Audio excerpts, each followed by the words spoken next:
قطعی کدام دختر شناس نشدم گپ نزدم. دو سه روز отношения خوب داریم لیلی و ماجرا. بعد دو سه روز پس همی فاشیست نیمس میشه میریم توبه کردم خدا.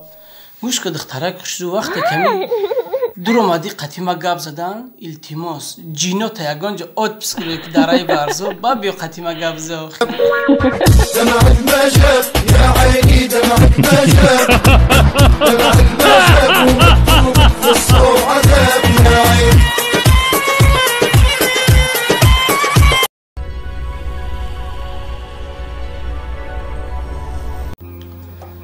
ای همه عروسان بخشش میپرسم برای اینکه همه تا خیکیدت کردم و وقت تقدیر این بوده خیکیدتون کردم بخشش ببخشین اگه هیچ گپ نی. نو گفتانم ای کدومت که قرضدار باشم خیلی قرضیتون بخشش کنم میکنه.